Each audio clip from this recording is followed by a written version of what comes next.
दिल्ली के द्वारका इलाके में कुछ रोज पहले जिस नाबालिग लड़के ने अपनी कार से एक युवक को कुचल दिया था, उसे जमानत मिलने के बाद मरने वाले युवक की मां ने इंसाफ की गुहार लगाई। उन्होंने न्याय की मांग करते हुए सोशल मीडिया पर रोते हुए वीडियो भी डाला।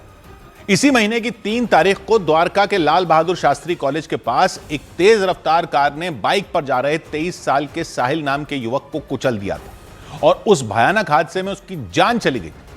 पुलिस एफआईआर के मुताबिक कार नाबालिग लड़का चला रहा था, मतलब उसके पास कार चलाने का लाइसेंस भी नहीं था। लेकिन हादसे के 7 दिन बाद 10 फरवरी को कार चलाने वाले उस नाबालिग लड़के को जमानत मिल गई। इसके बाद हादसे में जान गंवाने वाले साहिल की मां इना माकन ने सोशल मीडिया पर एक वीडियो डालकर इंसाफ की गुहार लगाई। वीडियो में वो रोते हुए अपने बेटे के लिए न्याय की मांग करती नजर आई।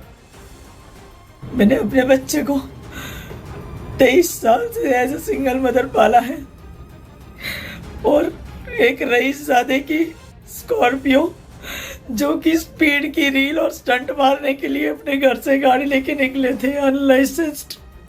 उस लड़के को गाड़ी चलानी भी नहीं आती। He was unlicensed driver. उसने 3 फरवरी को मेरे मासूम बच्चे को अपनी गाड़ी से ऑन द स्पॉट उड़ा दिया।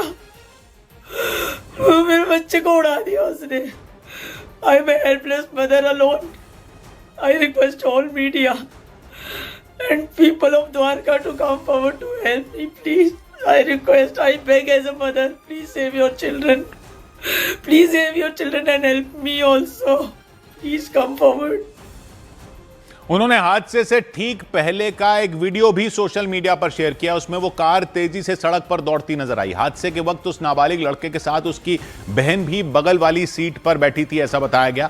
और साहिल की मां ने दावा किया कि उस रोज वो नाबालिग अपनी बहन के साथ सोशल मीडिया के लिए वीडियो बनाने के लिए कार घर से लेकर निकला था। पैसेंजर सीट पर इसकी बहन थी। ये लोग अपने घर से फन रील्स बनाने के लिए निकले थे, स्पीड वाली रील्स ही बनाए। इन्होंने वो जो रील बनाई है उसमें क्लियरली इनकी स्पीड दिखाई दे रही है। उनके मुताबिक हादसे के वक्त नाबालिग लड़के की बहन मोबाइल फोन से वीडियो बना रही थी और घटना 3 फरवरी को दोपहर करीब 12 बजे द्वारका इलाके में लाल बहादुर शास्त्री कॉलेज के पास हुई थी। हादसे में जान गंवाने वाले साहिल की मां के मुताबिक उस रोज दोनों भाई बहन वीडियो बनाने के लिए ही कार लेकर घर से निकले थे। नाबालिग लड़का कार चला रहा था। कार की स्पीड बहुत ज्यादा तेज थी। उसी दौरान सड़क पर सामने से एक बस आ गई। दावा किया गया कि साहिल अपनी बाइक से उस बस के ठीक पीछे चल रहा था, तभी उसने बस को ओवरटेक करने की कोशिश की और उसी दौरान उस नाबालिग लड़के ने अपनी कार से साहिल की बाइक को उड़ा दिया था। इसकी भी स्पीड बहुत ज्यादा थी और वो बस बहुत धीरे चल रही थी, तो मेरा बेटा बस के पीछे था। उसने सिर्फ देखने के लिए कि साइड है कि नहीं, उस थोड़ा सा इधर आया, इतनी देर में इन्होंने उड़ा दिया उसको। आरोप लगाया गया कि बाइक को टक्कर मारने के बाद भी उस नाबालिग लड़के ने अपनी कार नहीं रोकी और उसने वहां से भागने की कोशिश की। इसी चक्कर में उसकी कार सड़क के किनारे खड़ी एक टैक्सी से भिड़ गई थी। तो यहां पर आप देखिए जो निशान है, क्योंकि टक्कर इतनी जबरदस्त थी, न सिर्फ साहिल को टक्कर लगी बल्कि यहीं पर एक टैक्सी खड़ी थी। टैक्सी चालक भी इस मामले में गंभीर रूप से जख्मी है।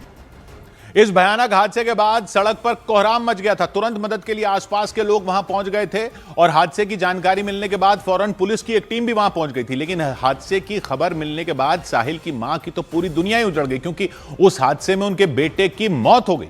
साहिल की मां के मुताबिक हादसे का पता चलने के बाद वो करीब 1:30 बजे घटना वाली जगह पहुंची थी। उन्होंने दावा किया कि उस दौरान भी उनके बेटे का शव सड़क पर ही पड़ा था।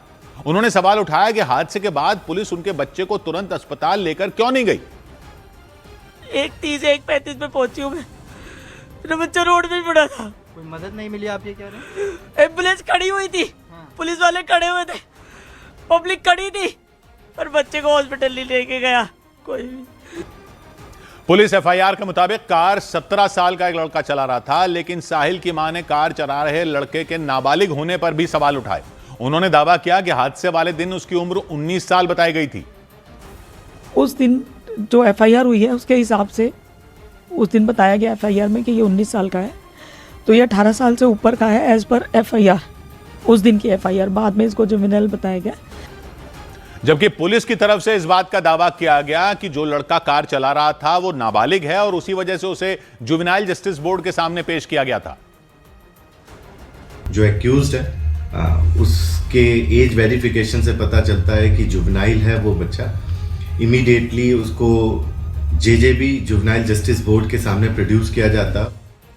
लेकिन इस हादसे के बाद 10 फरवरी को उस नाबालिग लड़के को बोर्ड परीक्षा की वजह से जमानत मिल गई थी और कार चला रहे उस नाबालिग को जमानत मिलने के बाद साहिल की मां बुरी तरह भड़क गई। मैं नहीं सुनना चाहती, मेरे को हर जगह से एक ही बात सुनने को मिल रही है कि बेलेबल ऑफेंस है मैम, बेल तो हो ही जाएगी, एक्सीडेंट केस में बेल हो जाती है। क्यों हो जाती है? बताओ, आप किसी को मार दो और आपको पता है कि मेरी बेल हो जाएगी। हादसे में जिस लड़के की जान गई उसके दोस्त ने भी दावा किया कि वो नाबालिग लड़का गलत लेन में कार चला रहा था, उसकी वजह से इतना बड़ा हादसा हुआ। राइट साइड पे चला रहा है जबकि उसको लेफ्ट साइड पे होना चाहिए। उसकी लेन लेफ्ट साइड वाली है, वो राइट साइड पे चला रहा है और उसने पूरा पंजा दाब रखा है उस गाड़ी का।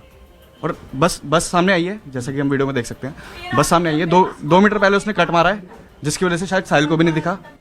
यही बात उस टैक्सी ड्राइवर ने भी दोहराई जो इस हादसे में घायल हो गए थे। उन्होंने दावा किया कि उनकी कार सड़क के किनारे खड़ी थी, तभी वो नाबालिग की कार ने पहले बाइक को टक्कर मारी, फिर उनकी कार से भिड़ गई थी। टैक्सी ड्राइवर के मुताबिक कार के आगे बाइक फंसी हुई थी और वो कार उसे सड़क पर तेजी से घसीटते हुए उनकी कार की तरफ बढ़ रही थी। इससे पहले कि वो कार से उतर पाते, वो कार बाइक के साथ उनकी कार से भिड़ गई थी। टक्कर इतनी जबरदस्त थी कि उनकी कार आगे खड़ी बस से टकरा गई थी। शीशे में देखा तो एक स्कॉर्पियो, उसके नीचे बाइक फंसी हुई थी। अच्छा। और वो काफ़ी तेज़ थी। तो जैसे ही मैं उतरने की सोच रहा था तो मतलब 2-3 सेकंड भी नहीं लगे होंगे, मेरी गाड़ी के अंदर आके लगी वो। टैक्सी ड्राइवर ने दावा किया कि कार की स्पीड बहुत ज्यादा थी और उसी वजह से वहां हादसा हुआ था और उस भयानक हादसे में 23 साल के साहिल की मौत हो गई। साहिल की मां के मुताबिक उनका बेटा कुछ ही दिनों में विदेश जाने वाला था, उसके जाने की सारी तैयारियां हो चुकी थीं, लेकिन उन्हें इस बात का जरा भी अंदाजा नहीं था, जाहिर सी बात है कि उनके बेटे की हादसे में जान चली जाएगी। उन्हें यकीन ही नहीं हो रहा कि कुछ दिन पहले तक उनका बेटा उनके पास था जो अब इस दुनिया से जा चुका है। उनकी आंखों से आंसू थमने का नाम नहीं ले रहे। न्यूज़ 18 से बातचीत के दौरान उन्होंने बताया कि उनका बेटा कुछ ही दिनों में विदेश जाने वाला था, उसके जाने की सारी तैयारियां हो चुकी थीं, लेकिन उससे पहले ही हादसे में उसकी जान चली गई। न्यूज़ 18 से बातचीत के दौरान उन्होंने बताया कि वो तब तक चुप नहीं बैठेंगी जब तक उनके बेटे को इंसाफ नहीं मिल जाता। इसका बाप कहाँ है अभी तक? इनको क्या लगा कि मैं अपने बच्चे की लास्ट राइड्स करने में बिजी हूँ? मैं चुप बैठ गई, मैं चुप नहीं बैठूंगी। इसके घर से खींच के निकालो, इसके बाप को। कहाँ है वो जिसने अपना राक्षस बेटा छोड़ रखा है? ऐसे राक्षस छोड़ रखे हैं दूसरों के बच्चों को उड़ाने के लिए। उन्होंने उन लोगों पर भी सवाल उठाए जो अपने नाबालिग बच्चों को सड़क पर गाड़ी चलाने की खुली आजादी दे देते हैं। गाड़ी देने से पहले माँ बाप को भी 10 बार ख्याल आए कि हम क्या कर रहे हैं। ये उनकी भी रिस्पॉन्सिबिलिटी है कि जिन बच्चों के पास लाइसेंस नहीं है, जिन्हें गाड़ी चलाने की सेंस नहीं है, उनके हाथ में लग्जरी गाड़ियां कंफर्ट के नाम पे देके किसी की दुनिया उजड़वा देते हैं 1 मिनट में। मेरे पास तो मेरे बच्चे के अलावा कोई था ही नहीं। मैं क्या करूंगी अब मैं क्या करूंगी? पुलिस की जांच में पता चला कि जिस कार से हादसा हुआ था उस पर पहले से ही 13 चालान हैं, उनमें 9 चालान ओवर स्पीडिंग के हैं। हालांकि इस मामले में पुलिस ने नाबालिग के पिता के खिलाफ मोटर वाहन अधिनियम के तहत कार्रवाई शुरू कर दी। 100 बात की एक बात यह कि फिर एक्सीडेंट कर दिया एक लड़के ने और फिर किसी की मौत हो गई और फिर गाड़ी चलाने वाला नाबालिग बताया जा और जमानत पर छूट गया। अब यह दिल्ली में हो गया। आरोप है भाई बहन सोशल मीडिया के लिए वीडियो बनाने के चक्कर में तेज रफ्तार में गाड़ी से जा रहे थे, एक्सीडेंट कर बैठे, एक लड़के की जान चली गई, कई गाड़ियों को नुकसान पहुंचा दिया। अब 10वीं के एग्जाम के लिए गाड़ी चलाने वाले लड़के को जमानत मिल गई, तो ठीक है कि किसी बच्चे को संरक्षण मिलना चाहिए कानून में, लेकिन जिसकी जान गई उसके परिवार को इंसाफ भी तो मिलना चाहिए। अगर गाड़ियों के मालिक कंट्रोल ही नहीं कर पा रहे अपने नाबालिग बच्चों को, तो उन पर केस चलाने का कोई कानून ऐसा तो हो कि बच्चे ने एक्सीडेंट कर दिया तो माता पिता जेल जाएं। कोई तो ऐसी सख्ती हो कि लोग कानून से डरें। इतने केस हो गए देश भर में, तब भी कोई नहीं डर रहा, तो कानून तो अपना काम नहीं कर पा रहा ना। बार बार ये जो हो रहा है देश भर में, ये कानून से कैसे रुकेगा अगर किसी को डर ही नहीं होगा? तो मां बाप की जिम्मेदारी कैसे नहीं है? और जिम्मेदारी है तो उनको सजा का डर क्यों नहीं है? और सजा का डर नहीं हो तो कानून में कमी कैसे नहीं है? 100 बात की एक बात।